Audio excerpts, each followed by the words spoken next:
Like for me, the 5 keys to like overcome depression were: 1, seeing new things; 2, changing the environment. Cause like I was at home, like seeing the same things every day, seeing the same people. Change the environment. 3, I did therapy. 4, I had a lot of sex. Had a lot of sex in Europe. Okay. Oh yeah, thank God. Nothing wrong with that. And 5, I stopped looking at other people's Instagram.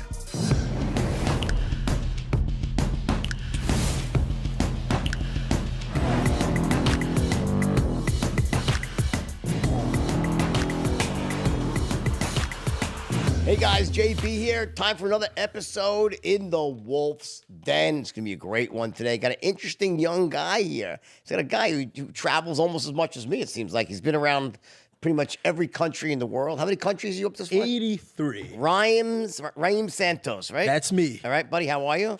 Thanks for having me here. So, Raiam, you're from Brazil. Rio de Janeiro. Right? And tell me, what's the most interesting thing about you? The most interesting thing about why do people want to, like, you have a lot of people that follow you on Instagram, right? Yeah. Why do people follow you? What makes you interesting? Well, what makes me interesting is that the fact that I live in a different country. You're a good-looking dude. Thanks, man. Bet you're a stud with the ladies, right? I bet. Yeah, that's why I live in Russia right now. There you go. Oh, that's not right. Let me just tell you, before you answer my question, I was in Russia. Fucking girls there, man.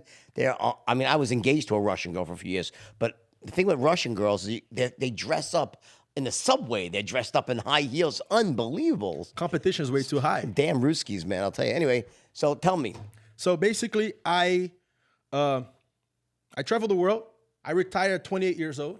You retired at 28. Yeah. But like my life story, I've been an illegal immigrant. I've been a football player. I've been on Wall Street.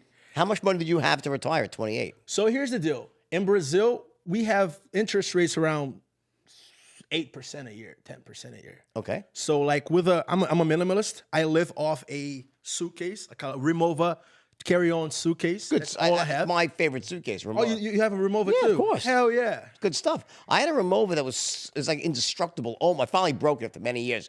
But it's a great. I throw. Yeah. Yeah, no, it's awesome. So let's say about $5 million, 10% a year. That's more than enough. Okay. To survive.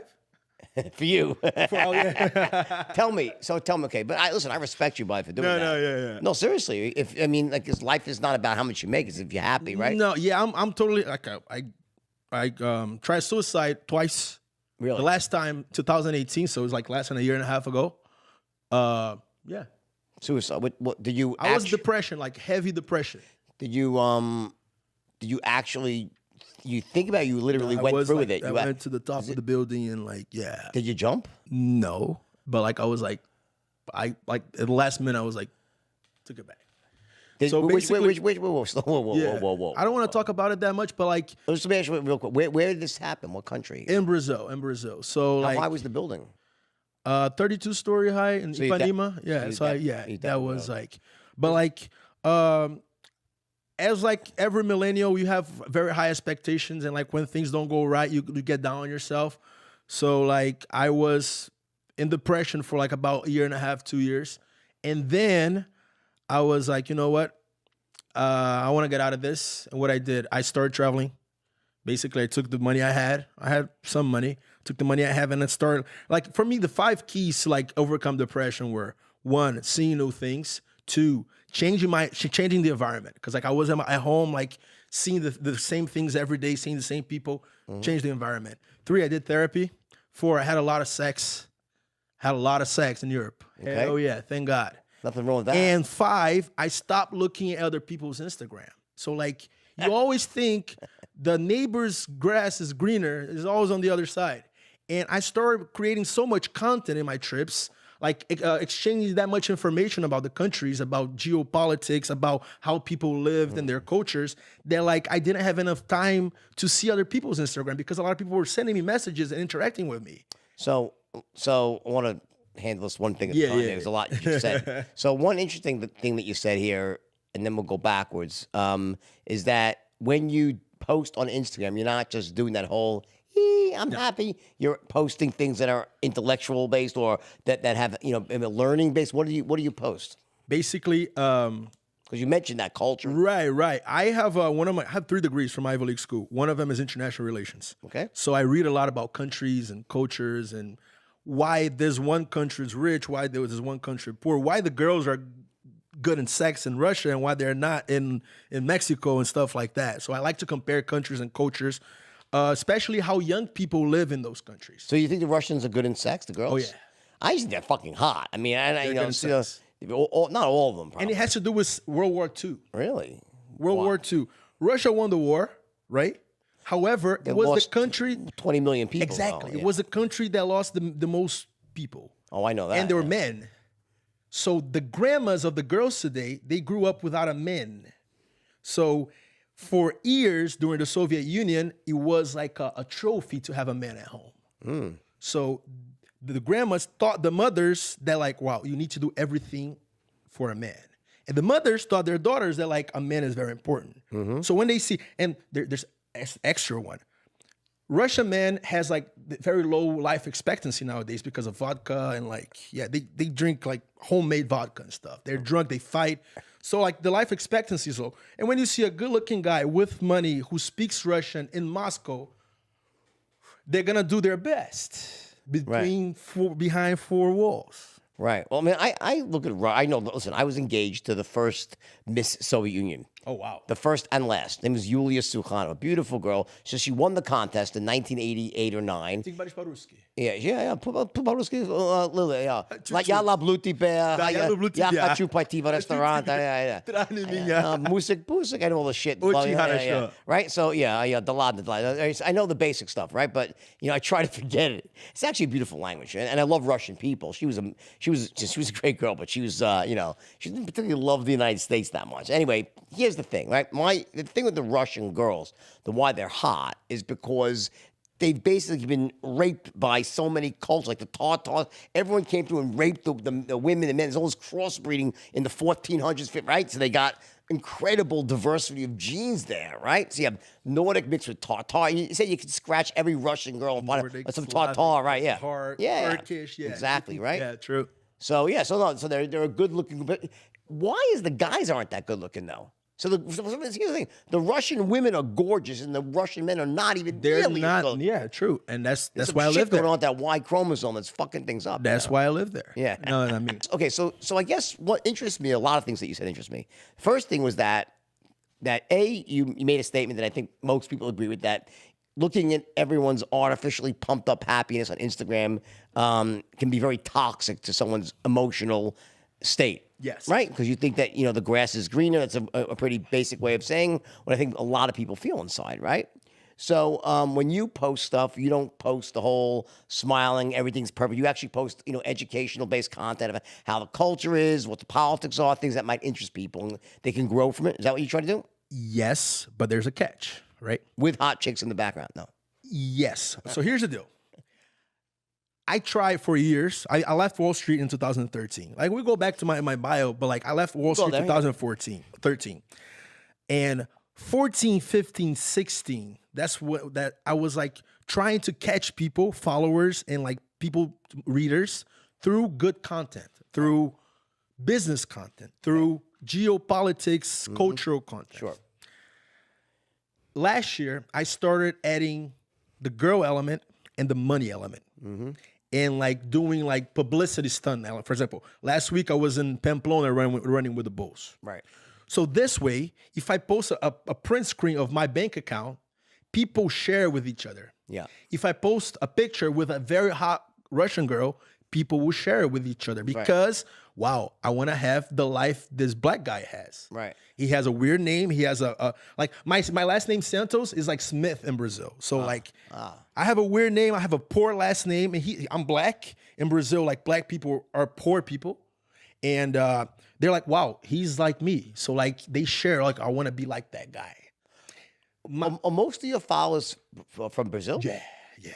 But like, and I touch where like, well, those people, they want to make money, they want to travel the world, sure, and they want to fuck girls. Got it. And that's those are the three things I show. And those are neither of those things are bad. No, right. But like, we should all think of fishing. I was before with good content about countries and culture and politics. I was fishing with a rod. Now with girls, money, and traveling, I fish with a net, and then I bring them to the good content. Do you think Brazilian girls have the best asses? Yes. They do. Why is that? Because they work out. Is it nothing genetic? They have these bubble butts, right? Yes. All right. There's another genetic element because, well, you have African plus the native Latin American plus Spain plus Portugal. So that's a good blood mix. However, if you go to a gym in America, it's a lot of dudes trying to get big, and the women are doing cardio. They're squatting in Brazil. In Brazil, they're squatting, they're doing leg presses, and like you go to the leg press machine in Brazil, and there's like 4 women waiting in line. Like, really? I swear to you. Do you like girls with big asses? I prefer the Russian type. Me too, the more slender. Yeah, I do. Yeah. Like as I was saying, we're shallow bastards, aren't we? Yeah, I think all men are kind of shallow on some level. You know, some pretend not to, but we're all shallow. But I like intellectual women. Right. Yeah, no, listen, I'm very fortunate. I got the best of all worlds. No, listen, here's the thing. Ready? I have my type, obviously. You have your type, right? But I would never be with a stupid woman, right? There's no fun in that. That's the point. You could sleep with one, right? You could bang them. That's okay. I'm always intrigued though about the Brazilian ass, though. I mean, is there also like a lot of implants going into these asses? No. No. It's natural. I was told gyms. Okay. Yeah, I mean, you don't hear about butt implants in Brazil. They're more popular in America. Okay. The implants, they're popular in Brazil, are the breast implants. And it's like usually, if you're a girl and like you make good money is like more than $3,000 a month in Brazil, right? Because like our exchange rate is fucking up. So like, what's your currency down there? It's the real. It's called the real, and it's 4 to 1. Yeah. So when I'm in California right now, I have to multiply everything by 4. Yeah. Within reason, right? Right. What's the nicest, biggest Brazilian ass you've ever seen that's not gross? Like, is there a certain sweet spot for the ass? Because I always seem like you're an ass, man. But I know you like this, but I'm just interested in this. Like, there's a certain point when it gets gross, right? But like, they have the perfect Brazilian ass or something? Is there something like that exists? Like, everyone aspires to or no? Yeah, the production crew, please look for Mulher Melancia, watermelon woman. Let's get her up on watermelon woman. I want to see watermelon woman. And like she dances a song called Creo, like Creo.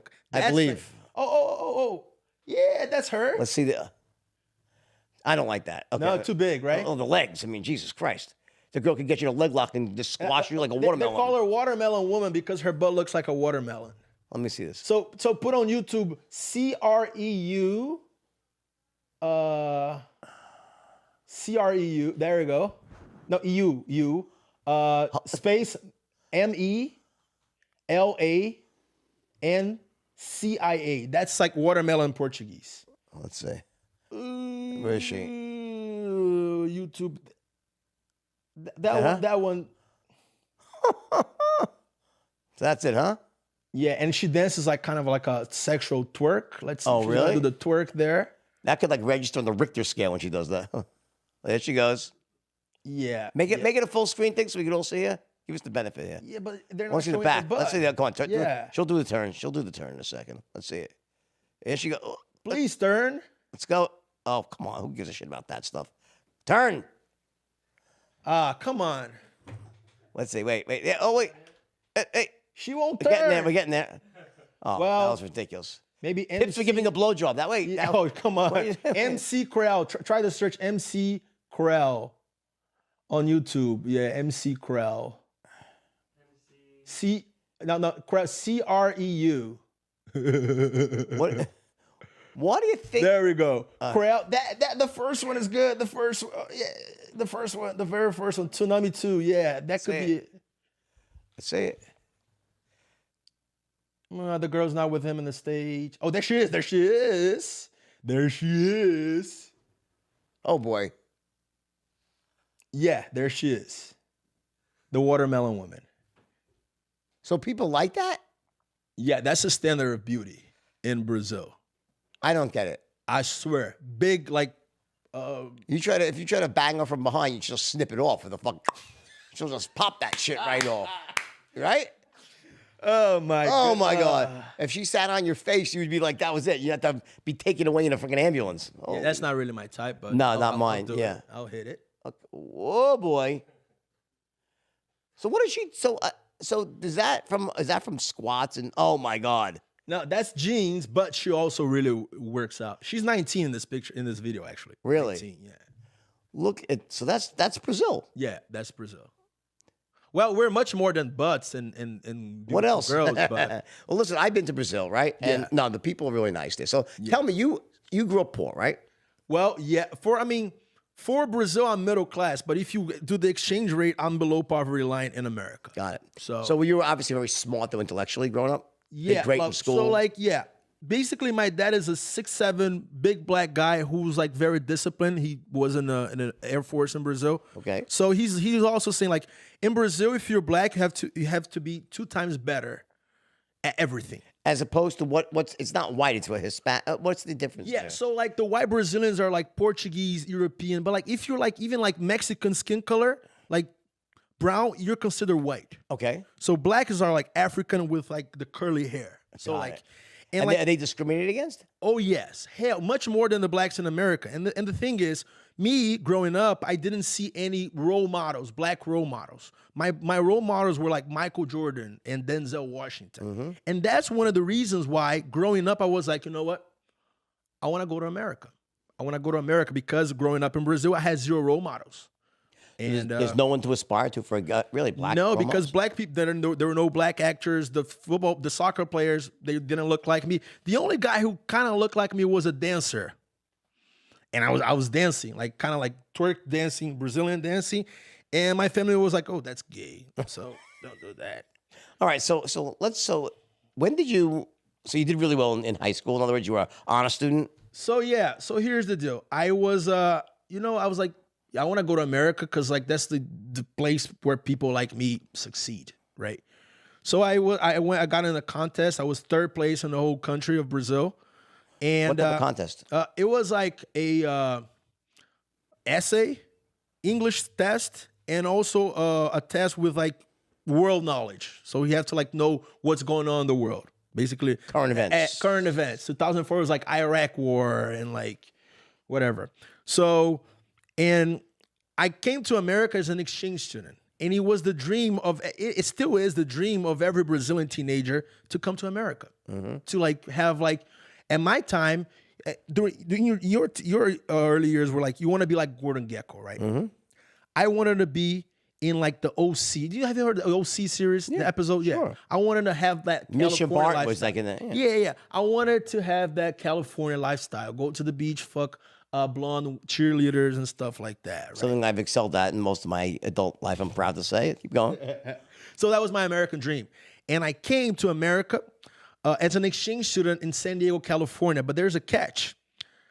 I went to a ghetto school, inner city. So like my school was like Crips, Bloods, and the Mexican gangs. And I'm black. Where was that? San Diego High School, downtown San Diego, southeast San Diego. It's like Bloods, Crips, and the Mexicans. The Bloods and Crips were black. The Mexicans, I spoke their languages. So I was like right in the middle of all the fights. Right. Because I was friends with the blacks. I'm black too. Right. And I was friends with the Mexicans. I played soccer with the Mexicans and I spoke Spanish to them. So like, it was pretty weird. And So like, did you you were able to steer clear of gangs and stuff, or? yeah, because I was kind of a nerd and I played sports. So like, I was telling you outside, the like first week of school, the teacher was like, "Dude, you're Brazilian. We want you in our football team." I was like, "Hell yeah!"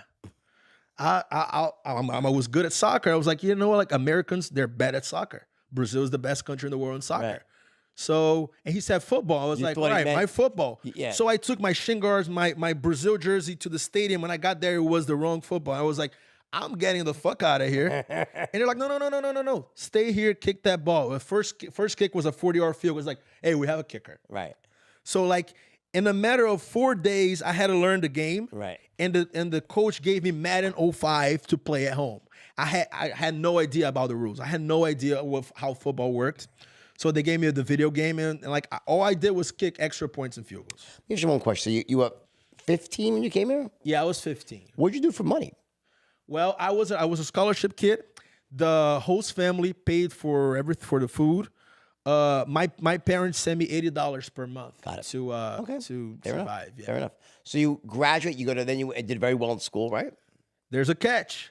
So as an exchange student, you can only stay 1 year.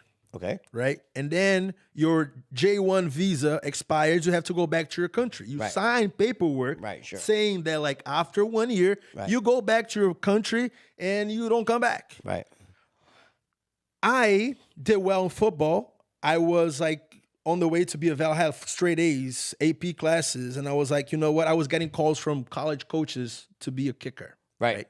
So I was like, if I go back to Brazil, I am not going to get any of those opportunities. I had to find a way to get back to America. Right. I tried doing the legal way, like trying to extend my visa with the school.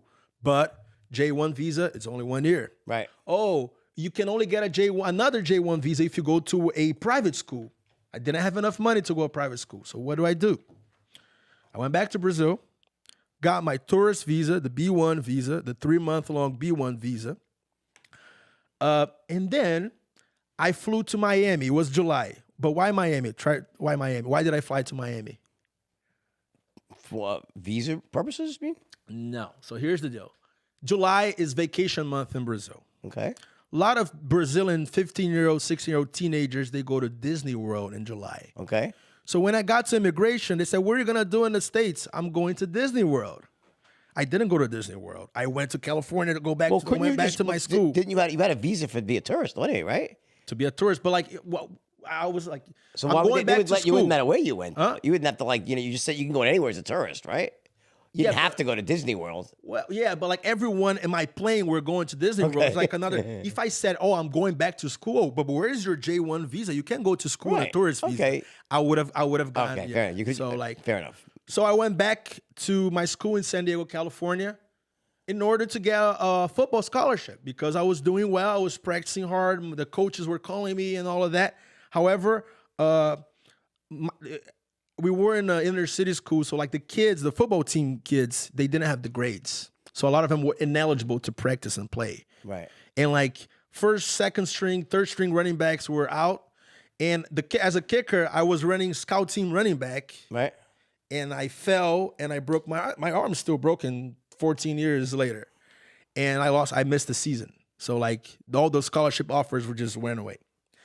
And my solution was, all right, football ain't gonna work anymore. Cause like I don't have stats my senior year of football, nobody's calling me anymore. I need to find another way to like succeed in America. My parents didn't have money to pay for education. I don't qualify for FAFSA, like financial aid, like countrywide financial aid for low income people. What do? There were 8 schools in America that offered scholarships to foreign students. Harvard, Yale, Princeton, Pennsylvania, Brown. I just applied to every Ivy League school out there and start playing. Got it. And I got into the University of Pennsylvania, the Wharton School of Business. Nice. Yeah.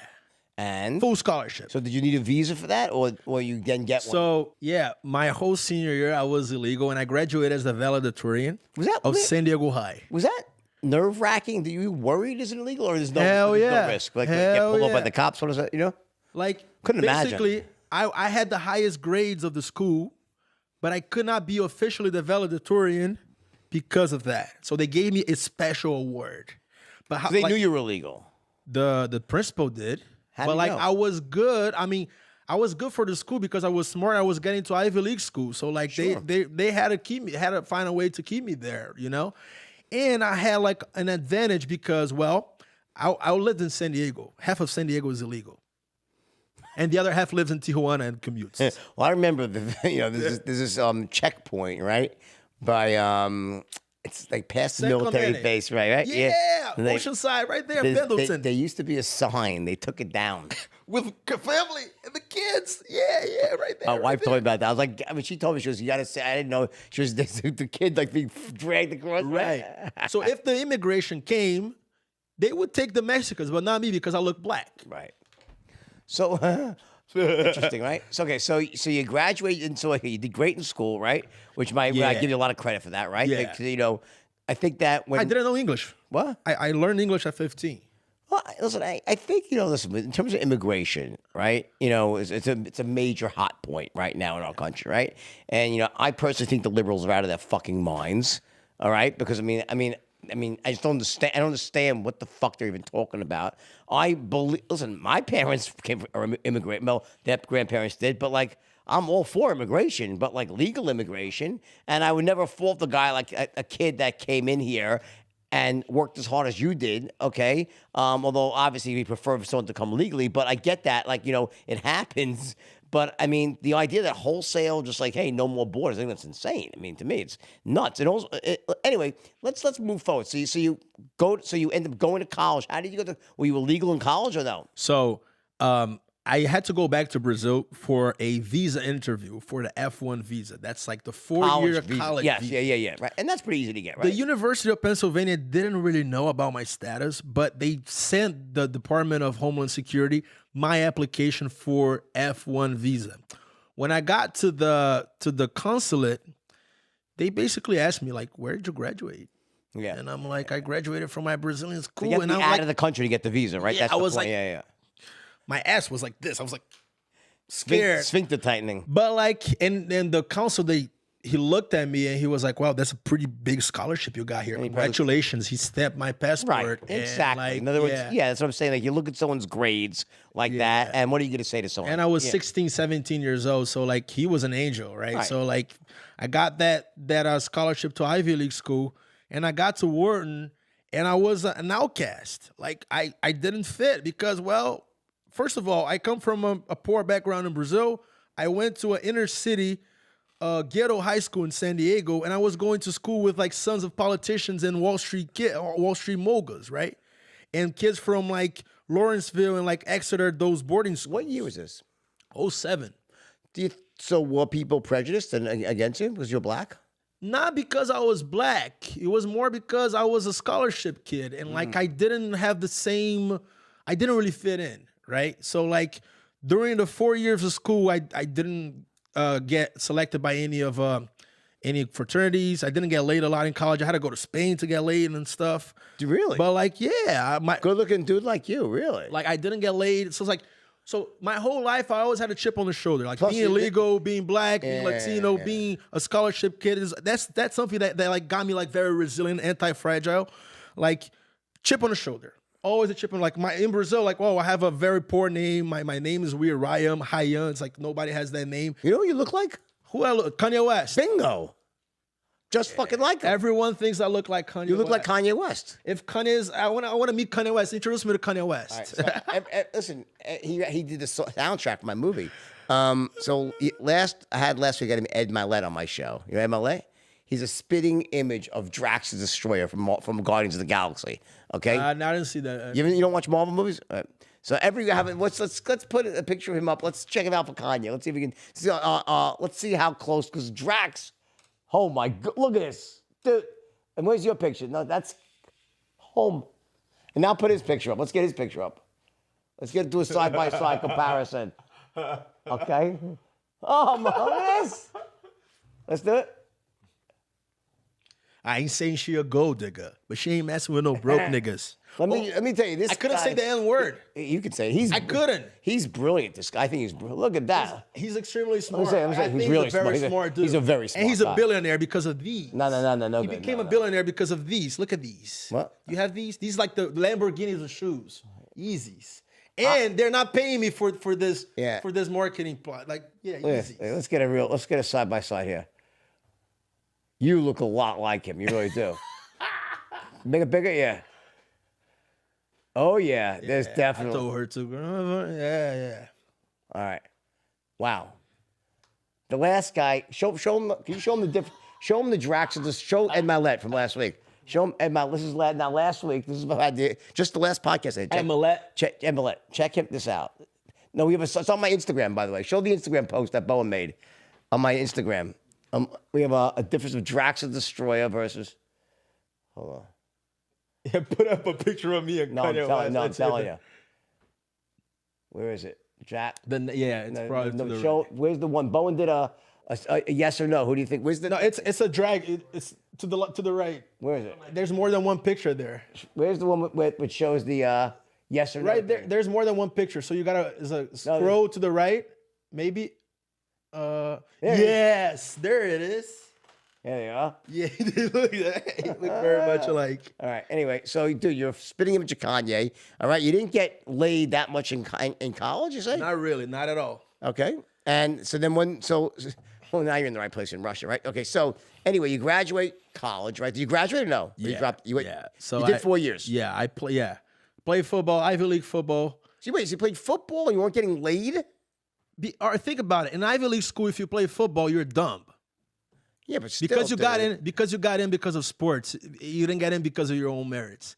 And there's another thing. I was in a football team. However, the Ivy League has something called sprint football, lightweight football. There's like a different sport that plays NCAA, and you have to be 172 pounds or less. So it means that like the offensive tackle is 172 pounds. So I got in an argument with the coach of the NCAA team. Yeah. And I went down to the lightweight team. Okay. So like another chip on the shoulder. I wasn't a full-on football player. I was a sprint football player. All right. So like, yeah. But you went through 4 years, you graduate. 3 degrees. And I was the first black, like Brazil has like more than 70 million black Brazilians, African Brazilians from slavery, like blacks. I was the first one in history to graduate from an Ivy League school. So were your ancestors black? How many generations? Like from Angola. Oh, like no, slaves. Were they slaves? Yeah, slaves. Brazil, it was the country with the most slaves. How long ago was your family tree in slavery? My what? How long ago were they in slavery? When was the last? 1888 was when slavery was abolished in Brazil. 1888. My grandpa was born 1917, so he was one generation away from slavery. That's why, like, my family's poor. They're from like the slums and stuff like that. And do you have any of the same things like right now? People talk about reparations here and affirmative action. Do you have any of that stuff going on in Brazil? So here's the thing: Brazil did not have a civil rights movement. So. Like basically, the darker you are, the poorer you are. But it's not really racism. There's no Martin Luther King. No. And also, like in America, you had a black president, you have black billionaires, you have black businessmen, lawyers, doctors. In Brazil, the successful blacks are either athletes or musicians, or me. That's why I have so many followers. That's really interesting. So there were no black entrepreneurs. No. That's why I was like, my role models were in America. That's why I got here. Well, none is very few or none? None, like zero, none. There's none? Blacks don't start businesses? Well, there's a guy called Geraldo Rufino, but like he's worth maybe $5 million. That's like he was my main role model. Why? I don't understand. I'm confused here. It takes a lot to confuse me, and I am a bit baffled here. Why would black people not be trying to strive to kind of lift themselves up and do, through entrepreneurship? Is it not allowed? Is there something going on that doesn't allow it to happen? It's more of a mentality. Like in Brazil, you're successful if you get a government job. Okay. Not when you because the country's laws are not very friendly for entrepreneurs. Okay. It protects more of the worker side than the business side. It's more like on the European like social democratic model, right? And not in the like right now our new president's changing labor laws and like tax laws, but like for decades and maybe centuries, it wasn't cool to be an entrepreneur. Well, what you're saying is I've traveled the world and it's very unique. I said this in fact in my last podcast with Ed Millett. I said that one of the things that concerns me is that we have this special thing here in the U.S. where it's the entrepreneur's a coveted thing. It's really respected. In many places in the world, it's not. It's frowned upon. And also like there's places where in like Australia, the tall poppy syndrome, where so if you get too big, they want to cut you down. So is it in Europe? It's just like that too. If you get too big, they want to cut you down. So in Brazil right now, what's happening is do the whites live better than the blacks? Hell yeah. Much like the difference between the whites and the blacks is much wider in Brazil than in America. You see the slums? Yeah. Full black. So why don't you do something to change that? Or you don't give a shit? That's exactly what I'm doing. I write books. I interview successful people on my podcast. My mission is changing that. Yeah. So that would seem like to be a really noble thing to do, okay? Because I think that's fucked up. That is fucked up. I agree with someone, and I'd be willing to help, by the way. Anyway, like I'm going. There we go. I would. I'd gladly do as much. I'm going to Brazil in 2 weeks from now. Just I told you, right? 3 weeks from now, I'm doing an event there. I'd be happy to do any charity work there. I think that's fucked up, and that should be changed. So, what do you do? What's the strategy to really lift people up there? Because that's just not right. It needs to stop. I think it should stop. Not my country. I think it should stop. And I think you're the perfect guy because you're a brilliant guy, obviously. Thanks, bro. No, so you're a smart guy. Thanks. You're banging Russian models. I can't fault you for that. Not just Russian, Ukrainians, Moldavians. Even better still. Lithuanians, okay? Estonians. They're all fucking Russians to me. I'm at 30. My number's at 30. Really? Country, my stamps, Really? 30. Yeah. That was pretty good for me for like a weekend back in the day. Anyway, but the point is, listen, listen, no seriousness. Listen, and so this is, you are blessed and privileged. Thanks. You are, right? You were born with advantages. Ready? You were born with them. God made you much smarter than the average individual. You just are. So am I. I am. I know what my advantages are. Yeah. I know what my disadvantages are. All right? But one of my advantages, I'm very intelligent. I'm a great salesperson. You are obviously incredibly intelligent. You're very charismatic, all right? You have the ability to lead people, to inspire people, right? Not just by banging Russian models, but that's a good thing. But I think I am all for that. But here's the thing. And I guess you bang civilians too. You don't just bang models, right? As long as they're hot. They don't have to be models. But you kind of, at your age, you probably like the modeling card just because it makes you feel better about yourself, right? I get it. I've been there. Okay, but the point is, no, I understand that. I don't frown. You'll grow up one day and not care. I know you because I've been you, okay? But here's the thing. There's how many oppressed black people are there in Brazil? A shit ton. How many? 70 million? 70 million, right? If I swear to God, I think that you could make a massive impact on that. Yeah. So my life is geared towards that. Like it's probably like my mission in the world. So I'm an author. I have 7 books out. What's your best book? My best book is called Hackeando Tudo. In English, Total Hacks. Not out in America yet, but like from the time this interview goes to the air, the book is going to be out in English. Okay. It's a mission. So here's the deal. I wrote that book. It's like a self-help book for young people, for millennials, right? Mm-hmm. But first of all, I write the book the way I talk. Mm-hmm. Second of all, I put swear words in it, right? And so why did I do that? Because for those people, they're not used to reading books. So I need to get something closer to their reality. And for I sold like hundreds of thousands of copies of that book. And most of the feedback is like, it was the first book I've ever finished. So people read it fast. It's small. It's really fast. It's like basically I studied all the successful people in America and Brazil, and like they all have habits, daily habits. Right. So I compile all their habits and put in a habits book. Don't tell me there's only 7 of them though. 90. That was written already, that book. Yeah, there were 90 7 habits. We call it yeah. Hackeando Tudo, like life hacks. So basically, okay. Yeah, so there are 90 habits. Actually, it's 92 because I do under promise and over deliver. Mm-hmm. When a person gets to the 90, there's like 2 more. So like it's part of like neuro-linguistic program. I understand. Let's go back. Okay, 90 is a lot of habits, right? Yeah. Give me the top three things. So let's say you decide I'm going to draw a line in the fucking sand, right? I'm going to make sure that, but before I'm gone from this earth, I am going to make my mark and lift up these people here. What's the first thing a young black kid in Brazil should do? Like from where you are, give me a day in the life of the average 17-year-old oppressed black person in Brazil. Day in the life of average 17-year-old oppressed black person. Yeah, like what's their reality? What's their current reality? What are they doing? What's up? What are they up against? Either they join a gang or they get shot. What's the real reality? They wake up in a slum. They have bread and butter for breakfast and a cup of coffee, and they open their door and see their friends with AK-47s in hand. Yep. And they're like, well, he has money, and that's probably the only way I can have money if I join the drug cartels. And after that, he goes down the stairs of the shantytown, the slum, to go to school. And when they get to public school, the teacher doesn't show up. Right.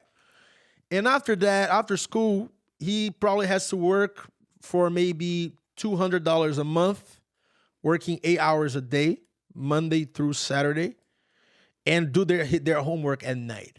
So like basically minimum wage, which is like most people in Brazil make less than $250 a month. So that's the reality. Was that your reality? No, it wasn't. It wasn't my reality, but it was the reality of like my uncles. Why wasn't it your reality growing up? Well, so here's the deal. There was something called military regime in the 1970s in Brazil. right? Because your dad was in the Air Force. Did it? Right. So like people call it dictatorship, but it was like a way America did to protect the American continent away from communism, right? Mm-hmm. So United States, they intervened in a lot of countries in South America to avoid the communist threat. Only Cuba and Nicaragua won. Brazil was on the U.S. side. Yep. The liberals, the left, they say, oh, it was dictatorship, it was oppression. But like it was the time where Brazil was like the most prosperous and like basically there was no violence then because the militaries took over. Sure. My dad... It's a little of the Chinese model almost. Yeah. My dad... Authoritarian capitalism. Authoritarian capitalism, exactly. My dad, a slum black kid, he was like number 8 in like a countrywide contest, and he went to like the academy, like the military academy. Number 8 for what? Intellectual? No, like you take a test. He was number 8 in the whole country in high school. Yeah. So math, Portuguese, geography, history. As I said, you come from that same lineage. You're far above average intelligence, basically. Yeah, you are. My dad. Yeah. So like my dad, you can say joined the Air Force. My dad joined the Air Force in the 70s as like a teenager, and then he went to like Colorado Springs Air Force Academy, and then he became a pilot. And like right before I was born, he became a commercial pilot. Okay. So like as a commercial pilot, as I told you, like they were like middle class, high middle class to Brazil. Sure. But that's like 20,000 I understand. a year. But so you were very fortunate because you intellect runs in your family, and your dad worked very hard, and he provided you a far better situation than the average oppressed black kid, right? Yeah. Great. Okay. Yeah. And then you took that and used that to parlay yourself to get out of the country and become who you are today. So my mission is I need to lift not just the black Brazilian, but like the whole Brazilian youth out of mediocrity. So I want to raise their ambition, and like mindset. Install the American mindset, the Wolf of Wall Street mindset in the Brazilian teenager. Let me ask you a question. So are they oppressed? How much of it is it self-oppression through belief systems, or are they actually being oppressed and held back? And also remember, there's a vestige of slavery, right? They were so there's certain beliefs that come from slavery, right? They weren't property owners, right? There's many reasons why, right? So what do you mindset? Like the victim mindset. The Brazilians have the victim mindset. Oh, poor me. So like that's one thing I learned in the US. Arrogance is good, right? I call it positive arrogance because like I'm the fucking man.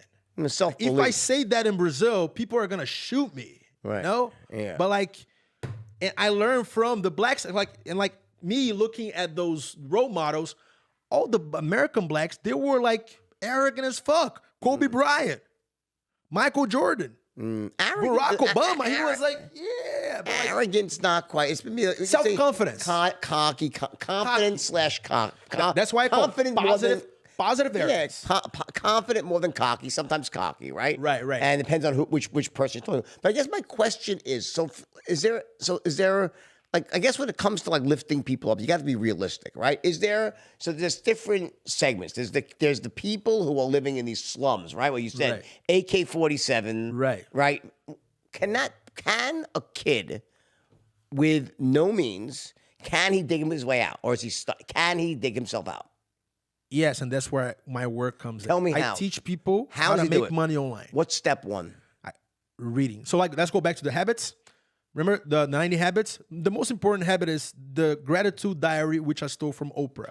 Mm-hmm. Every day, Oprah wakes up and she writes 5 things she's grateful for in her notebook, right?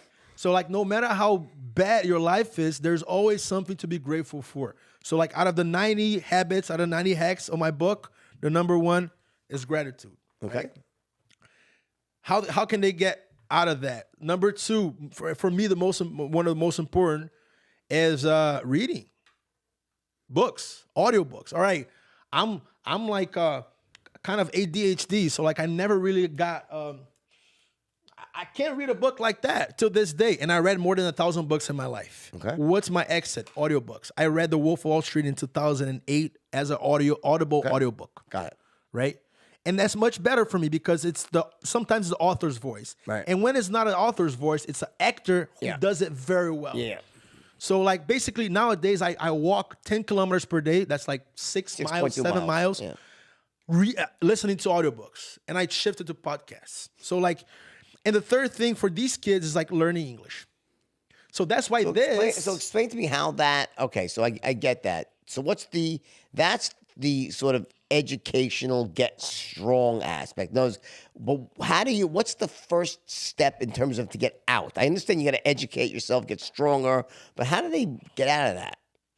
Do they start a business? Do they move away? What do they do? In my opinion is like, and that's where I made all my money. I teach people how to make money online. How? Online.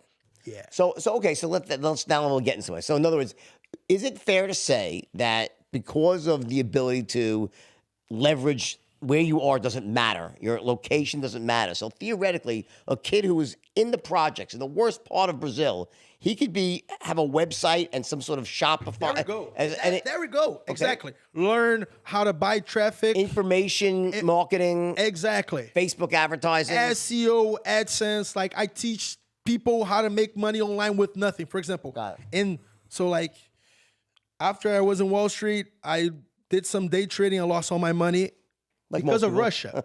Day trading, options. Right. Like I bet that there was going to be a war between Russia and Ukraine. So I bought futures of natural gas, thinking like Putin was going to turn off the natural gas pipelines to Europe. Mm-hmm.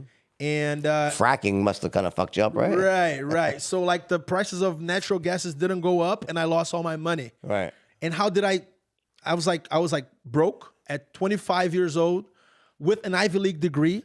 I was broke and I couldn't find jobs. Like most people with an Ivy League degree are broke.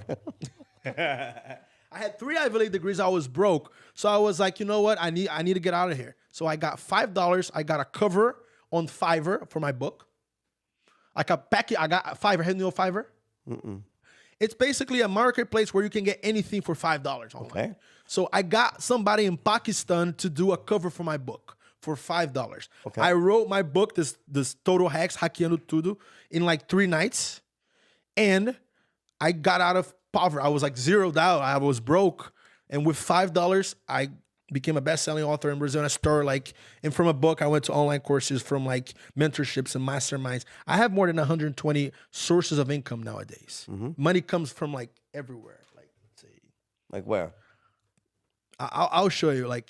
So divide this by 4. That's how much money I made in the past 7 days. 101,000 reals, $25,000. Yeah, and not reals. That's R. That's divided by 4. Yeah, so that's $25,000. $6,200 this week. Yeah. All right, that's $300,000. So like today, today, that's how much money I made today. Look at that. That's today. Dude, my eyes aren't that good. That's today, and it's. Hold on, that's 97,000. Okay. Reais. Okay. Today. $23,000. $22,000. Okay. So that's good. Yeah. And there's one source of income. From what? This is an online course where I teach people how to be digital nomads. Okay. Basically, travel the world location independence. Location independent. You don't need to travel the world to be a digital you say fuck you to your boss and you start making money online. And I showed them 120 different ways for you to make money. Choose one and quit your job and have a life like me. So my Instagram is for like that. All right. So what would you say if there's 100? What's the best way of 120 to make money online?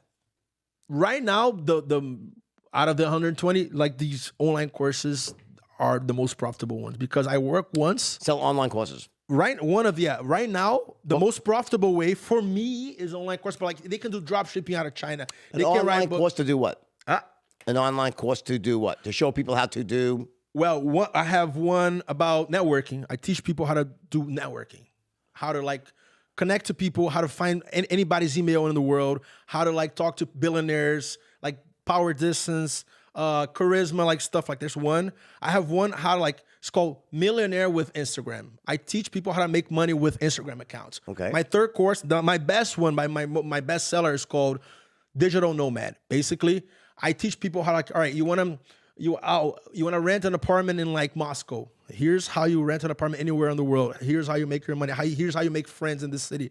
And like I prove that you bang Russian models. That's another product. That's another product. That's probably your best selling. No, I have that's a fourth course. It's basically I teach people how to.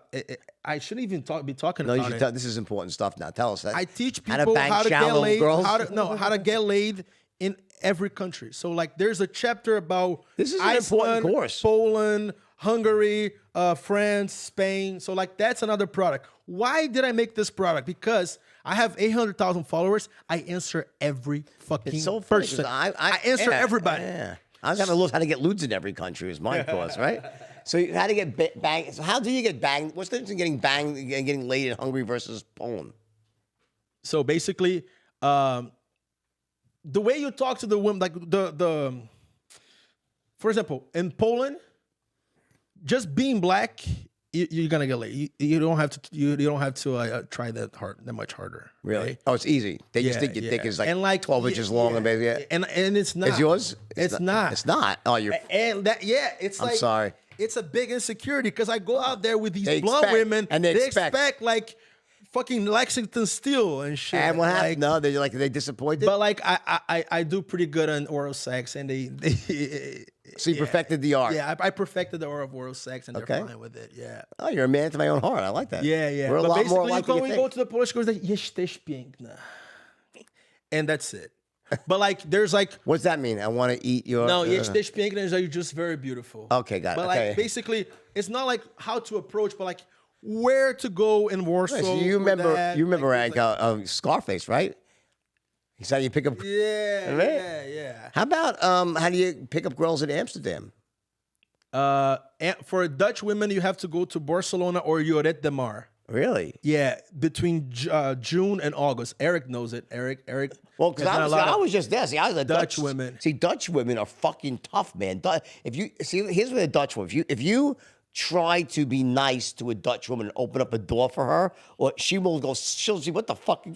I can open my own fucking door. Excuse me. So like, they're very Dutch women are emancipated, and Dutch women will ask you to come. If she likes you, a Dutch woman will ask you to come over. That's Dutch, Denmark, Iceland, Sweden. So I've been to Iceland too as well. They're very aggressive there as well. And that has to do with social democrats, basically.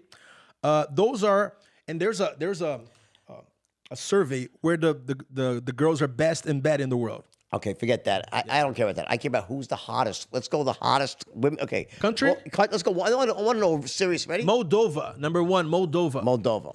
Number 2, Israel. Is true. Number 3? Number 3, Russia tied with Ukraine. Number 4, Lithuania. Number 5? Kyrgyzstan. Have you heard of Kyrgyzstan? I have. I've never been there. It's like I've been to a lot of those stands. Yeah. So Kyrgyzstan, I mean, I like exotic women. Yeah. Kyrgyzstan, I would say Iran too. Iran has a lot of beautiful women, and really? Iran is a huge party place, and nobody knows. Well, no, it used to be. So Iran used. I had in the underworld. I had this conversation with a guy, Patrick David was there a few weeks ago, and because he's Iranian, I said, dude, I remember like I was too young, but I heard that it was like crazy. In Tehran, the 70s, yeah, before the shot, right? The shot that got left thrown out. Yeah, it was crazy. Yeah. It still is. You should read the book City of Lies. Yeah. And it's about, and like I have a lot of friends in Tehran. The underworld of Tehran is like crazy. Okay, keep going. So basically, where would you rate? Okay, Kyrgyzstan, but Kyrgyzstan is nice because, well, they have Turkish skin. The Kyrgyzstan language is like Turkish language. Okay. They had a lot of influence from the Turks. Okay. During the empire, they have Turkish skin. They look Chinese face, and they have the mentality and the body of a Russian woman. Who's got the ugliest woman? What give me the top? Chile, Bolivia. Help me out, Eric. Ugliest women. Chile, Bolivia for sure. Chile's a little tough. They're a little small, short, boxy women. Yeah. Peru. Peru's tough too. In Europe. How about in Europe? USA. I don't like USA is not that good. Really? You live in California, you live in New York, but like, I've always found gorgeous women here, but I guess their bodies are not that. I mean, I'm not a big fan of USA, but like Chile and Bolivia is tough. It's unfortunate. How about China, mainland China? China's work. Yeah, China, mainland China is like, but like Korea is nice. Vietnam is all right. Vietnam's got pretty. Philippines is the best. Well, you know why? You know what it really is though. Mostly it's about is how were they mixing with other cultures? See, Vietnam was mixing with France. That's and why. Indonesia was mixing with Dutch. That's true. That's true. really what That's it's true. about, you know? Yeah, I would say China's the worst with Bolivia and Chile. Very tough. It's very unfortunate, right? Yeah. All right. How about which country? Are you really a connoisseur of this shit? I think you are. I have 30 stamps. All right. But like this online course not out yet. I'm like, this is a spoiler. But like, what gives me money right now is like digital nomad. I teach people how to make money without a boss from anywhere in the world and have a lifestyle like mine. And that's why my Instagram is like, oh, me in California, me in Russia, me in Spain. Which women are the best? Do you have any problems like bad grooming in certain countries, like where they just don't take care of themselves? As far as shaving? Oh, shaving, smells, and stuff like that. I mean, you seem to know your way around. I think it's important for the audience here, you know? I've never had any places you gotta be nervous about? Yeah. I've never had any bad experiences like that. Okay, fair enough. And most sexually promiscuous. Lithuania. Really? Yeah. But like the Nordic countries are good because like, for example, like the Nordic women, as you said, you're like a circus attraction to them. You're so outside the norm, aren't you? There or no? Well, there is a lot of black guys there. Especially in Sweden, there are a lot of black guys because there are a lot of refugees from East Africa, and Sweden was a country that accepted them all. Basically, there are a lot of blacks in Sweden. However, those countries, it's like the perfect welfare state, right? So in those countries, the government substitutes the role of a man. So like there are surveys and statistics that like the Nordic countries have like more cheating, more sex before marriage, right? And promiscuous women because, well, for example, my mother, Brazilian mother, right? She would never think of cheating on my dad because if she cheats on my dad leaves her, she's fucked. Right? Because there's no state to take care. There's no state no backdrop, no safety. If the Swedish woman cheats on her husband, the government's right there. If she has a divorce, the government pays her money, so she doesn't give a fuck. Plus, the health system is very good. And like, so they catch them, they can get it fixed. Yeah. And there are like only a couple. There's like a couple countries that I could go without protection free. You said you were depressed twice, right? You were trying to commit suicide twice. Yeah. The first time you almost jumped off a building. What was the other time? Same. It was the same building. Yeah. I was like almost doing it. It's like also like expectations. I was depressed. I'm an upbeat guy and all of that. But like it came to a point in my life that like, well, I was a best-selling author, but the book market of Brazil is very small because people don't read, right? And I was looking at the neighbor's green grass. I went to an Ivy League school, and all my Ivy League friends, they were making good money, at least your $200,000 a year. And I was living in Brazil, like trying to get by, like not paycheck to paycheck. I was like trying to like get my entrepreneurial, my internet business going, but like my book sales weren't up. So like I kept looking at Instagram, like these kids who were my age and who went to Ivy League school with me, they're doing much better. And I was like, I'm a failure. Plus, family.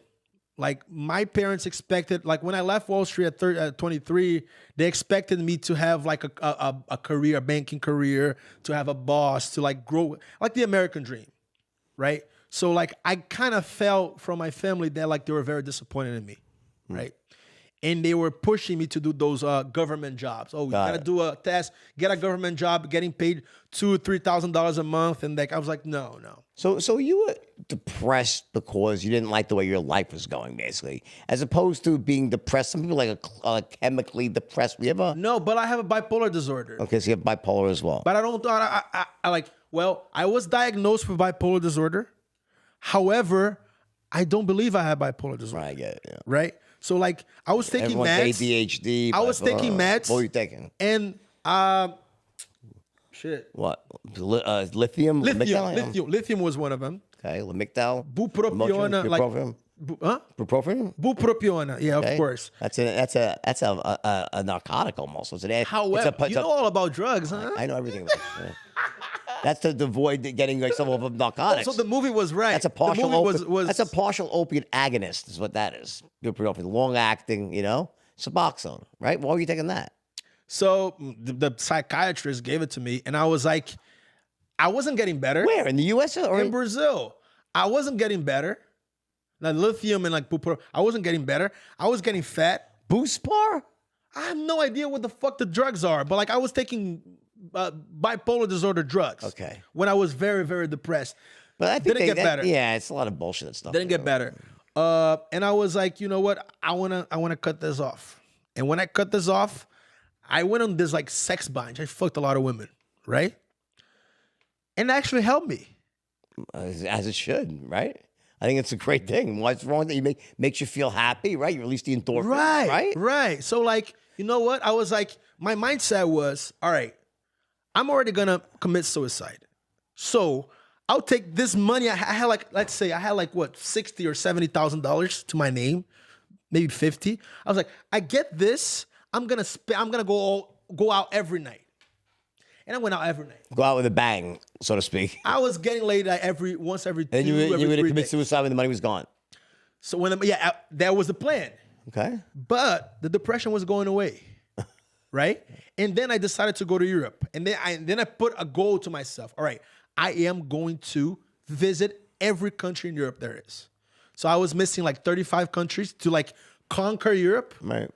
So in one summer, I did from Iceland all the way to Albania, all the way to Russia, and boom, I finished my mission. And in the meantime, it was during the World Cup last year in Russia. And all of a sudden, I got famous on Instagram. All of a sudden. And what was it? Was it something you did? I did a publicity stunt. Which was? In Russia. Which was? I exchanged a jersey with a Russian guy. And I put a subtitle, basically, end of the World Cup. Time to exchange my fake Brazil jersey that I bought for $10 in the market in Rio for an official Adidas Russia. Look at this asshole's face. The guy was very happy. And I exchanged my Brazil shirt with his Russian shirt. People in Brazil love that. People in Brazil, they're like, you are a bad example of Brazilian. That's why our country's fucked up. However, my shirt was Rio, was official. But that picture went viral. Can you put my first name and the word camisa? It's camisa is shirt in Spanish, and Russia.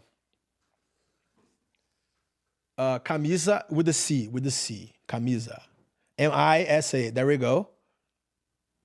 The first one, like the first Carioca na Rússia. I got 60,000 followers in one day because of that one picture, and that's the picture. I went viral because of that, and it was a publicity stunt, right?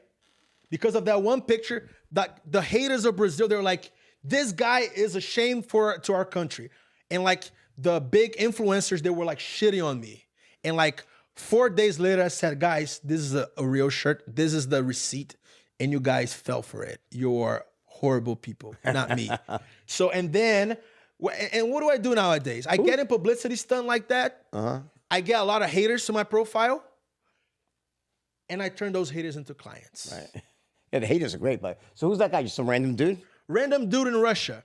So like at the end, it's a tradition. At the end of the World Cup, you exchange shirts from your country with other people from other countries. It's like a tradition. Even the Olympics, they exchange bottoms, they exchange pins and shit like that.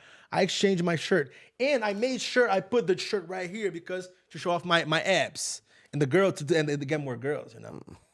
So I had 20,000 followers before that. I got 80, and then I started my Instagram business. Right now, I love haters because they create engagement. Exactly. They I understand all about haters. Yeah, they transform the comments on my Instagram into a chat room. Right. And they engage. And they engage. I'm like, keep coming. I know. They're great. Keep coming. I love the haters. Exactly. I thank them. I love my haters. So like the people who are like my fanboys, they don't give me money.